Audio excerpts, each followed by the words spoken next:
Assalamualaikum warahmatullahi wabarakatuh. Halo semuanya. Di sini saya akan menjelaskan tentang konsep perubahan dan keberlanjutan dalam sejarah. Oh iya, konsep dan perubahan dalam sejarah itu ada dua loh. Yang pertama, makna perubahan dalam sejarah, dan yang kedua, makna keberlanjutan dalam sejarah. Sebelumnya, saya akan menjelaskan konsep perubahan dalam sejarah. Konsep dari perubahan adalah suatu kejadian atau peristiwa yang berubah. Perubahan merupakan ketidaksamaan suatu keadaan dengan keadaan lain dari waktu ke waktu. Jadi, kata kunci dari konsep perubahan dalam sejarah adalah berubah. Contoh dari konsep perubahan dalam sejarah yaitu perubahan sistem pemerintahan dari pemerintahan kolonial menjadi pemerintahan Indonesia. Selanjutnya, makna perubahan dalam sejarah. Perubahan adalah suatu konsep yang tidak dapat dihindari dalam kehidupan manusia. Secara pengaruh, perubahan dapat dikategorikan ke dalam perubahan kecil dan perubahan besar. Kemudian, jika dilihat dari faktor penyebab, terdapat dua faktor penyebab, yaitu secara internal dan eksternal. Faktor internal perubahan. Yang pertama, bertambah dan berkurangnya jumlah penduduk. Yang kedua, penemuan-penemuan baru seperti invention dan discovery. Invention adalah penemuan dari suatu unsur kebudayaan baru yang sudah diakui, diterima, dan diterapkan oleh masyarakat. Sedangkan discovery adalah penemuan unsur kebudayaan baru, baik berupa alat maupun gagasan. Yang ketiga, pertentangan dalam masyarakat. Pertentangan dapat terjadi antara individu dengan kelompok, atau kelompok dengan kelompok. Yang keempat, pemberontakan atau revolusi dalam masyarakat. Contohnya adalah revolusi Perancis yang terjadi pada tahun 1789, mengubah sistem pemerintahan dari monarki menjadi republik. Selanjutnya, faktor eksternal perubahan.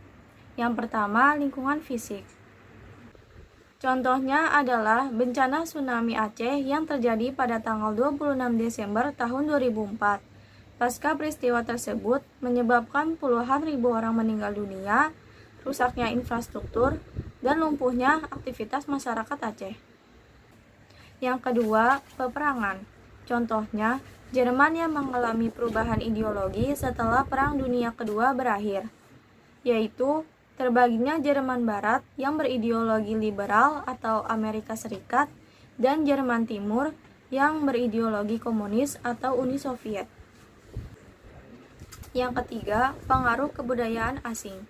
Masuknya budaya baru atau asing ke dalam suatu masyarakat akan mempertemukan dua kebudayaan yang saling mempengaruhi satu sama lain.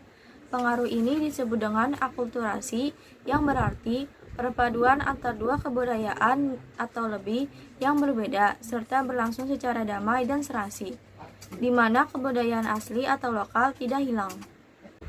Suatu perubahan bisa terjadi karena ada faktor yang mendorongnya untuk menjadi kenyataan. Perubahan tidak bisa berjalan dengan sendirinya. Oleh karena itu, ada beberapa faktor yang menjadi pendorong sebuah perubahan. Terdapat faktor pendorong perubahan, yaitu yang pertama, orientasi ke masa depan, yang kedua, penduduk yang heterogen, yang ketiga, sistem masyarakat yang terbuka, dan yang keempat, sistem pendidikan formal yang maju. Jika ada faktor yang mendorong perubahan, tentunya juga ada faktor yang menghambat terjadinya suatu perubahan. Proses menuju perubahan tidak selalu berjalan mulus. Ada beberapa yang segera harus dibenahi. Beberapa faktor penghambat perubahan, antara lain, yang pertama, perkembangan ilmu pengetahuan yang lambat, yang kedua, anggapan masyarakat tradisional bahwa perubahan belum tentu baik, dan yang ketiga, kurangnya hubungan antar masyarakat. Konsep keberlanjutan dalam sejarah. Keberlanjutan merupakan wujud suatu proses perkembangan aspek kehidupan masyarakat yang terus berlanjut dan berkaitan meskipun situasi dan kondisinya berubah. Jadi, kata kunci dari konsep keberlanjutan dalam sejarah adalah berkaitan. Contoh dari konsep keberlanjutan dalam sejarah adalah pemikiran Soekarno tentang nasionalisme terus berlanjut, baik di zaman Belanda, zaman Jepang, bahkan sampai Indonesia merdeka. Makna keberlanjutan dalam sejarah. Dalam mempelajari sejarah, rangkaian peristiwa yang ada merupakan peristiwa yang berkelanjutan. Kehidupan manusia saat ini merupakan mata rantai dari kehidupan masa lampau, sekarang, dan mendatang. Setiap peristiwa tidak berdiri sendiri dan tidak terpisahkan dari peristiwa lain. Ruslan Abdul Ghani menyatakan ilmu sejarah dapat diibaratkan sebagai penglihatan terhadap 3 dimensi, yaitu penglihatan ke masa silam, masa sekarang, dan masa depan. Hal ini sejalan dengan Arnold J. Toynbee yang mengatakan bahwa mempelajari sejarah adalah mempelajari masa lampau untuk membangun masa depan, atau to study history is to study the past build the future.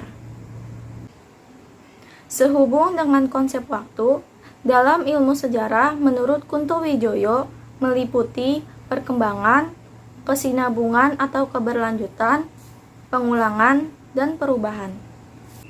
Yang pertama, perkembangan.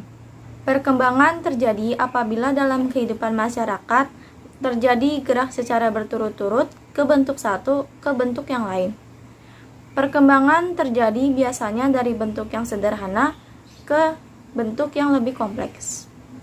Yang kedua, kesinambungan. Kesinambungan terjadi bila suatu masyarakat baru hanya mengadopsi lembaga-lembaga lama.